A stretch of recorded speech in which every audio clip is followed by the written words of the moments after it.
Dans l'assemblée des saints, assoiffé je me tiens, que ton onction descende sur moi.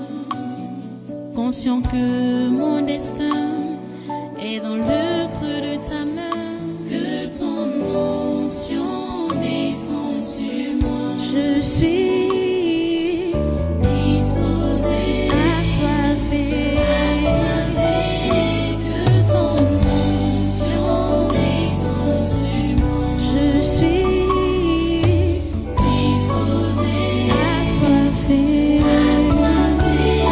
que ton onction descende sur moi.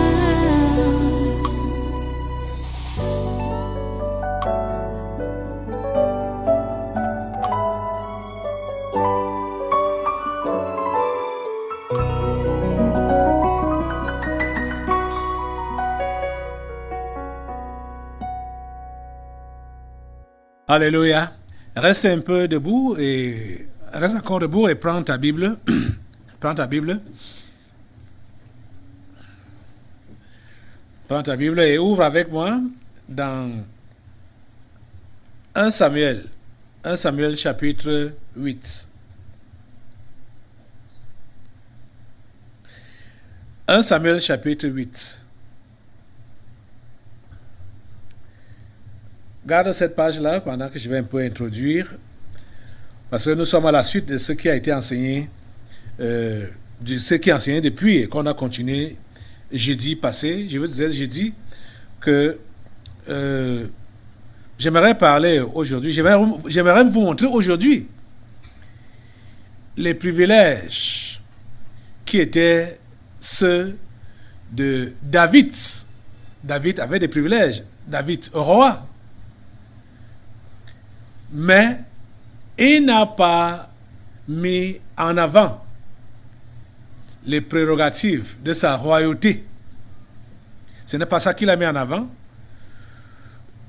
Déjà, quand son fils Absalom s'est levé pour le chasser du pouvoir, David, qui avait été un homme de guerre depuis son jeune âge, n'a pas dit quoi? Moi-même expérimenté dans les guerres, je vais me venger, je vais combattre. Il n'a pas fait ça. Il a compris que c'était une attaque directe qui exigeait de lui l'effacement total. C'est ça qu'il avait compris. C'est pour cela qu'il a décidé de quitter le palais. Absalom n'avait encore rien dit, n'avait encore rien fait. Mais David lui-même, il a décidé de quitter le palais. Et en quittant le palais, pendant sa fuite, les gens commencent à l'injurier. Shimei, notamment, l'a injurié, lançant les pierres sur lui. David n'a pas répliqué. Même comme il était dans ses droits de pouvoir répliquer et de tuer cet homme, de faire tuer cet homme, David n'a pas fait ça. Un roi.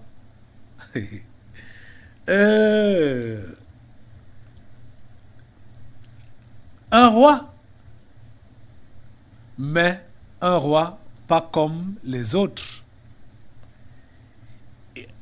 Dieu avait donné tous les privilèges au roi.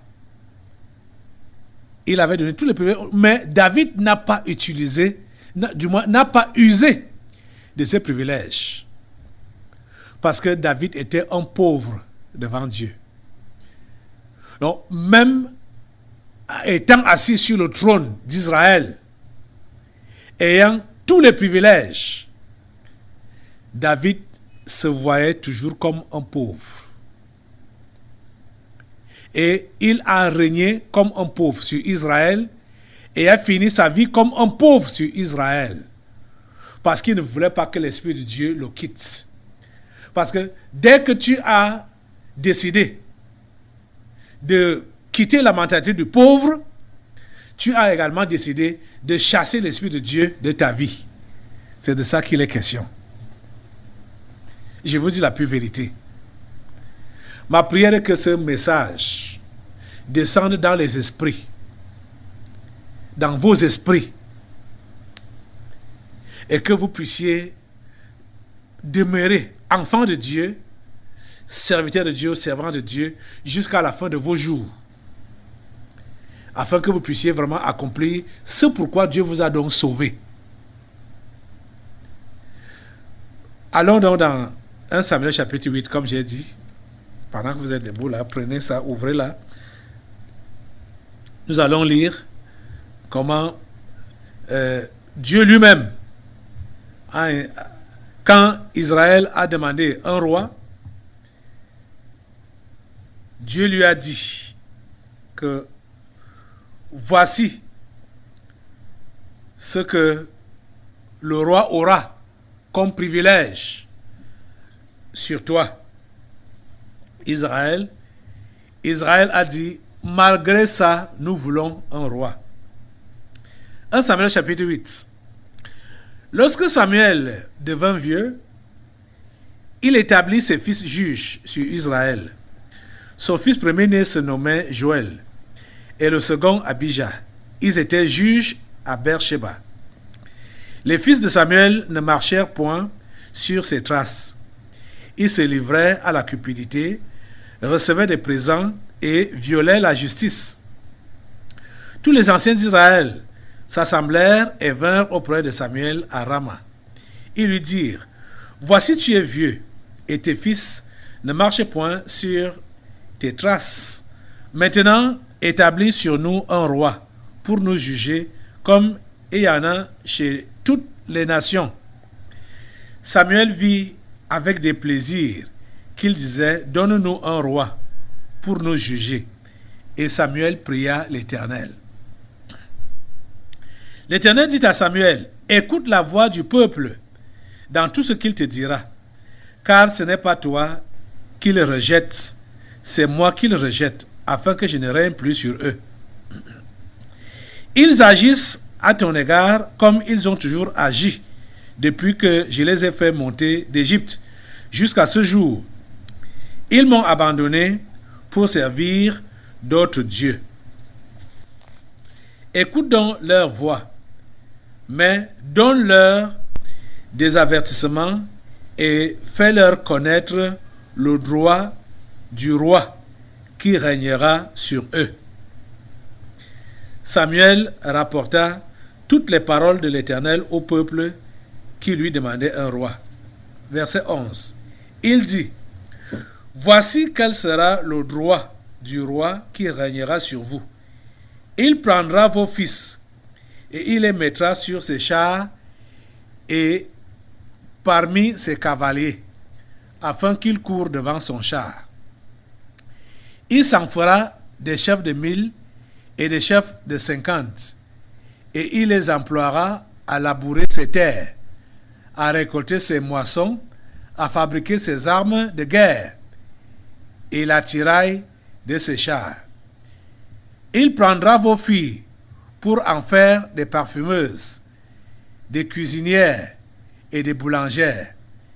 Il prendra la meilleure partie de vos champs, de vos vignes, de vos oliviers, et la donnera à ses serviteurs. Il prendra la dîme du produit de vos semences et de vos vignes, et la donnera à ses serviteurs. Il prendra vos serviteurs et vos servantes, vos meilleurs bœufs et vos ânes. Il s'en servira pour ses travaux. Il prendra la dîme de vos troupeaux et vous-même serez ses esclaves. Et alors, vous crierez contre votre roi que vous vous serez choisi. Mais l'Éternel ne vous exaucera point. Le peuple refusa d'écouter la voix de Samuel. Non, dirent-ils, mais il y aura un roi sur nous. Voilà leur décision. je veux que nous lisions un texte, un autre texte. Allons au chapitre 10, avant de clore. Donc, 1 Samuel chapitre 10 donc. Maintenant, le roi a été choisi, désigné par Dieu lui-même. Maintenant, le verset 25. Écoutez le verset 25. Samuel fit alors connaître au peuple le droit de la royauté. Donc, ce qu'on venait de lire là, après avoir oint Saül comme premier roi d'Israël. Donc, Samuel fit alors connaître au peuple le droit de la royauté et il l'écrivit dans un livre qu'il déposa devant l'Éternel. Puis, il envoya tout le peuple, chacun chez soi. Le droit de ce que je venais de vous lire là a été écrit dans un livre et consigné. Prions le Seigneur. Notre Dieu, nous te remercions pour ta présence et surtout ta parole que tu viens de nous délivrer. Nous te prions, Père Saint, que tu puisses permettre que tes enfants qui sont ici rassemblés et qui suivent ce programme ou qui suivent ce programme partout dans le monde puissent réellement bénéficier de tes instructions. Nous prions que ta volonté s'accomplisse dans chaque vie. Nous prions, Seigneur, pour que ta volonté s'accomplisse particulièrement en ce jour, pendant le déroulement de ce culte, ici au Tabernacle de la Liberté, et partout où ce programme est reçu, et partout dans ce monde. Seigneur, nous prions vraiment que tu puisses intervenir. Permets que ceux qui écoutent ce conseil, ton conseil, puissent réellement l'appliquer, afin que ce que tu as prévu faire dans leur vie, et avec leur vie, puisse s'accomplir. Permets que tous tes enfants puissent réellement comprendre la notion du pauvre, et puissent réellement l'appliquer. Parce que tu veux que nous puissions conserver cet esprit-là et tu veux que nous puissions nous occuper des autres pauvres. Merci au Dieu d'agir. Au nom puissant de Jésus, nous avons prié. Amen. Amen. Voilà. Prends place, assois-toi dans sa sainte présence. Et une fois de plus, soyez tous les bienvenus à ce programme, à ce congrès du surnaturel de ce 20 février 2022. C'est comme si tout ce mois de février, nous allons aborder toujours ce sous-thème qui est donc de s'occuper du pauvre pour se dégager de l'emprise et des esprits familiers. C'est celui qui a le regard sur le pauvre, comme Dieu lui-même a le regard sur le pauvre, qui n'a pas ou n'a plus la pression de ses esprits familiers. Pourquoi? Parce que il fait ce qu'il est appelé à faire.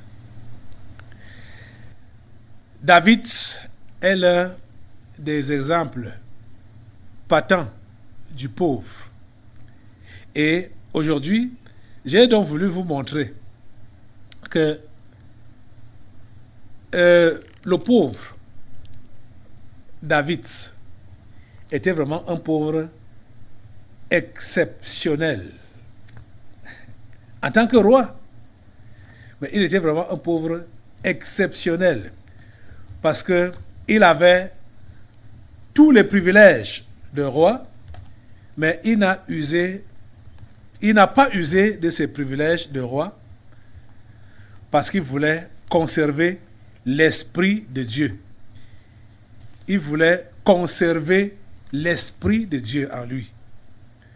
Comprenez? Parce que si David se vantait ou se glorifiait ou réclamait ses droits de roi, c'est ce jour-là que l'Esprit de Dieu allait le quitter. Et vous allez vous rendre compte que celui qui l'a précédé Saül n'avait pas compris ça. Lui, il a réclamé la position de roi, l'honneur de roi. Et c'est en cela qu'il n'a pas su s'humilier ou se repentir. Même comme il prétendait se repentir du bout des lèvres. Mais son repentir n'était pas vrai. Pourquoi? Parce qu'il savait quels étaient ses privilèges. Et il ne voulait pas perdre ses privilèges devant son peuple. Oh mon Dieu. Mais David, ce n'était pas le cas. Ce n'était pas le cas avec David. Vous voyez que celui qui avait tout le peuple dans sa main, il dit tout le peuple, il avait tout le peuple dans sa main. Tous les biens du peuple, c'est Dieu qui lui avait donné, qui avait écrit ça. Et cela a été consigné dans le livre. Hein? Mais ce monsieur laisse qu'un individu puisse l'injurier, lui lancer les pierres. Et il dit, laissez-le faire. S'il a fait comme ce qu'il fait là, c'est que c'est Dieu lui-même qui lui a demandé de le faire, contre moi. Parlant de Chiméi. Ici, Chiméi m'injurie, si Chiméi me lance des pierres, c'est que c'est Dieu qui lui a dit, fais ça, contre David. Et David a refusé qu'on le tue. Il a refusé. Or, les droits du roi, on a vu 1 Samuel 8, à partir du verset 11. Voici quel sera le droit du roi qui régnera sur vous. Il prendra vos fils et il les mettra sur ses chars et parmi ses cavaliers, afin qu'ils courent devant son char. Il s'en fera des chefs de 1000, des chefs de 50, et les emploiera à labourer ses terres, à récolter ses moissons, à fabriquer ses armes de guerre et la tiraille de ses chars. Il prendra vos filles. En tout cas, vous avez suivi. Il prendra vos serviteurs et vos servantes, vos meilleurs bœufs, vos ânes. Il s'en servira pour ses travaux. Il prendra la dîme de... Il a le pouvoir, le droit avait le pouvoir sur tout. Et ce que Samuel a dit là, il a consigné ça dans un livre. Le verset 25 de 1 Samuel 10 dit que Samuel fit alors connaître au peuple le droit de la royauté. Et il écrivit dans un livre qu'il déposa devant l'Éternel. Puis il renvoya tout le peuple, chacun chez soi. Vous voyez donc que David n'ignorait pas quels étaient ses droits en tant que roi. Il n'ignorait pas cela.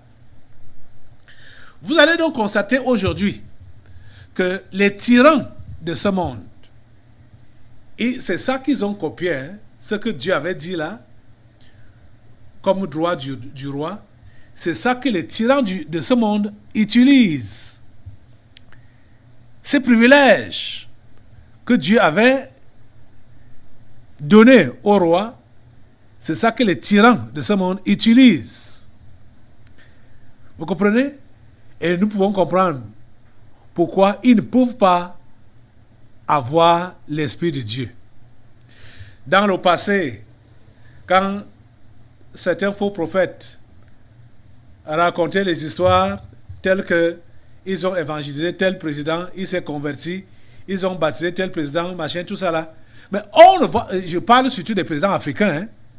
Il y a des faux prophètes là qui prétendaient avoir converti Mobutu, d'avoir converti Sassou Nguesso, d'avoir converti machin, tout ça. Il citait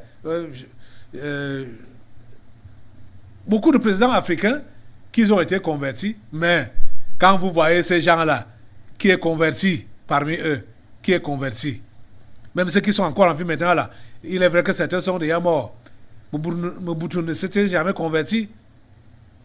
Sassou Nguesso n'est jamais converti. Mais les gens ont dit qu'ils l'ont converti. Vous voyez? Vous savez que ces gens, ce sont ces privilèges qu'eux, ils utilisent aujourd'hui. Et quand ils ne veulent plus continuer à mater leur population, à vouloir se ressaisir, c'est là que les Occidentaux les appellent les tyrans. Et c'est là que les Occidentaux veulent en découdre, en finir avec eux pour placer leurs éléments, leur agent. Vous comprenez? C'est ça qui se passe à l'heure actuelle. Dans tous les gouvernements, ce sont des tyrans. Dans tous les gouvernements, ce sont des tyrans qui sont au pouvoir. C'est rare de voir actuellement des gens au pouvoir comme David. David avait un cœur d'homme. David avait un cœur de croyant. Vraiment.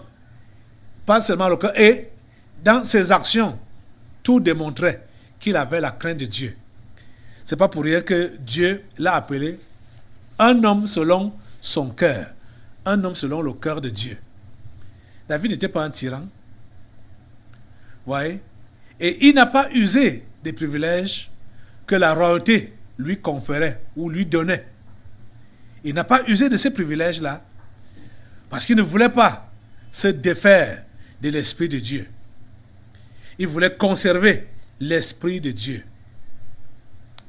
Je te dis la pure vérité que c'est quand tu conserves l'humilité, l'effacement, la mentalité du pauvre devant Dieu que tu conserves également l'Esprit de Dieu avec toi. L'Esprit de Dieu ne reste pas dans les cœurs ou dans les corps des orgueilleux, des vantards, des tyrans. L'Esprit de Dieu ne peut pas rester dans ce genre de corps. L'Esprit de Dieu reste dans les corps des gens qui sont humbles, des gens qui sont effacés, des gens qui ne font pas cas d'eux-mêmes, qui sont en train de démontrer réellement ou d'exprimer réellement la définition du pauvre. Un pauvre, c'est celui-là qui dépend totalement de Dieu. Il dépend absolument de Dieu. Il sait qu'il n'est rien sans Dieu, il n'a rien sans Dieu et qu'il ne peut rien sans Dieu. Et tout ceci, indépendamment de sa classe sociale, indépendamment de ses richesses, indépendamment de sa pauvreté, indépendamment de tout ce qu'il peut avoir ou ne pas avoir. Le pauvre en esprit là dépend totalement de Dieu. Regardez donc David, qui ne manquait rien socialement et qui avait tous les privilèges, qui avait tous les atouts, qui avait toutes les faveurs. Il a décidé de laisser tout ça. Il a décidé de ne pas revendiquer tout ça. On l'injurie, il dit injure encore. On lui lance les pierres, il dit lance encore. Vous voyez? Et on a vu, j'ai dit, que c'est réellement l'Esprit de Dieu qui le conduisait. Parce que Chiméi, qui l'insultait, c'était un simple, qui a été entraîné par l'effet de masse, qui a été entraîné par les anges déchus, qui ne savait pas vraiment ce qu'il faisait. Parce que quand il a vu le roi revenir, il était le premier à s'avancer devant lui et se repentir. Et à sa suite, il y avait 1000 hommes qui le suivaient. Vous voyez? Il y avait 1000 hommes. Et il s'est repenti sincèrement. Mais, j'aimerais vous faire voir l'exemple, un contre-exemple, c'est-à-dire, j'ai déjà fait même mention de ça. Saül, qui a été donc le premier roi. Saül, oh Seigneur,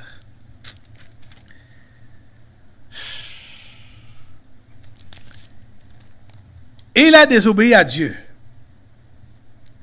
Il a désobéi à Dieu. Et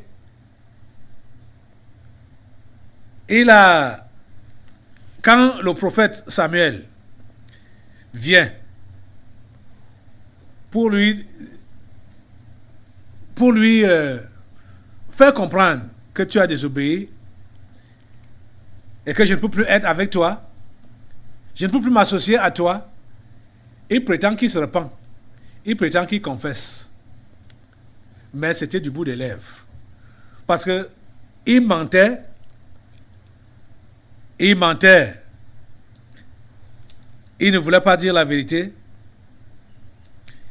Je vais lire un peu ça. Allez dans 1 Samuel au chapitre 16 là. 1 Samuel chapitre 16.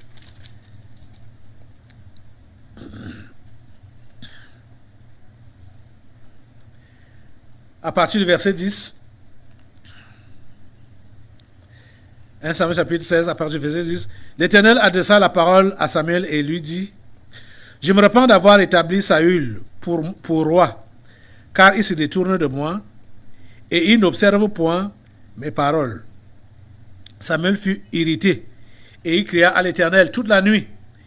Il se leva de bon matin pour aller au-devant de Saül. Et on vint lui dire: Saül est allé à Carmel, et voici, il s'est érigé un monument, puis il s'en est retourné. Et, passant plus loin, il est descendu à Gilgal. Samuel se rendit auprès de Saül, et Saül lui dit: Sois béni de l'Éternel, j'ai observé la parole de l'Éternel. Samuel dit: Qu'est-ce donc que ce bêlement des brebis qui parvient à mes oreilles, et ce mugissement des bœufs que j'entends? Saül répondit: Ils les ont amenés de chez les Amalécites, parce que le peuple a épargné les meilleures brebis et les meilleurs bœufs, afin de les sacrifier à l'Éternel, ton Dieu. Et le reste, nous l'avons dévoué par interdit. Samuel dit à Saül: Arrête, et je te déclarerai ce que l'Éternel m'a dit cette nuit. Et Saül lui dit: Parle. Samuel dit: Lorsque tu étais petit à tes yeux, n'es-tu pas devenu le chef des tribus d'Israël? Et l'Éternel ne t'a-t-il pas oint pour que tu sois roi sur Israël? L'Éternel t'avait fait partir en disant: Va, et dévoue par interdit ces pécheurs, les Amalécites. Tu leur feras la guerre jusqu'à ce que tu les aies exterminés.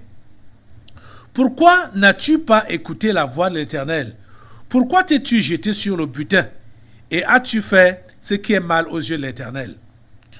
Saül répondit à Samuel: J'ai bien écouté la voix de l'Éternel et j'ai suivi le chemin par lequel m'a envoyé l'Éternel. J'ai amené Agag, roi d'Amalek, et j'ai dévoué par interdit les Amalécites. Mais le peuple a pris sur le butin des brebis et des bœufs comme prémisse de ce qui devait être dévoué, afin de les sacrifier à l'Éternel, ton Dieu, à Gilgal. Samuel dit: L'Éternel trouve-t-il du plaisir dans les holocaustes et dans les sacrifices, comme dans l'obéissance à la voix de l'Éternel? Voici, l'obéissance vaut mieux que les sacrifices, et l'observation de sa parole vaut mieux que la graisse des béliers. Car la désobéissance est aussi coupable que la divination, et la résistance ne l'est pas moins que l'idolâtrie et les téraphins. Puisque tu as rejeté la parole de l'Éternel, il te rejette aussi comme roi. Alors Saül dit à Samuel: J'ai péché, car j'ai transgressé l'ordre de l'Éternel. Je n'ai pas obéi à tes paroles. Je craignais le peuple et j'ai écouté sa voix. Maintenant, je te prie, pardonne mon péché. Reviens avec moi et je me prosternerai devant l'Éternel. Vous voyez, en temps de mouvement, il change de langage. Tantôt, il dit que, bon, j'ai fait comme Dieu a demandé, mais le peuple a fait ceci. Maintenant, là, il prétend que, bon, oui, maintenant, là, je reconnais, j'endosse la la responsabilité. C'est moi qui ai transgressé. Ok, bon, ne tourne pas dans ton dos, viens avec moi. Vous voyez ça? Ok. Verset 26. Samuel dit à Saül, je ne retournerai point avec toi, car tu as rejeté la parole de l'Éternel, et l'Éternel te rejette, afin que tu ne sois plus roi sur Israël. Et comme Samuel se tournait pour s'en aller, Saül le saisit par le pan de son manteau qui se déchira. Vous voyez, ça dit, l'homme-ci a fait des choses. Tchaï!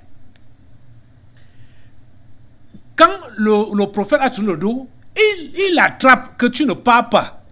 Donc, il le violente. Il dit que tu ne pars jusqu'à ce que son habit se réchire. Aïe. Hey!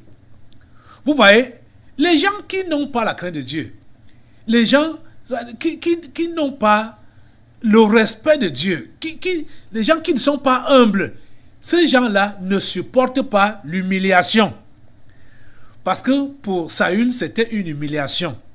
Que le prophète est venu, le prophète du moins, prononce juste la condamnation et tourne le dos sans faire ce qu'il devait faire parce qu'il est venu pour faire des sacrifices. Il ne va pas faire ça. Il tourne le dos comme ça devant le roi. Il dit non, tu ne peux pas aller comme ça là. Il dit je t'attrape. Il attrape sur son manteau jusqu'à déchirer son manteau. Pourquoi? Parce que lui, il voulait défendre sa tête de roi. Vous allez comprendre ça plus bas pendant que nous continuons la lecture. Dans l'assemblée des saints, assoiffé je me tiens, que ton onction descende sur moi. Conscient que mon destin est dans le creux de ta main, que ton onction descende sur moi. Je suis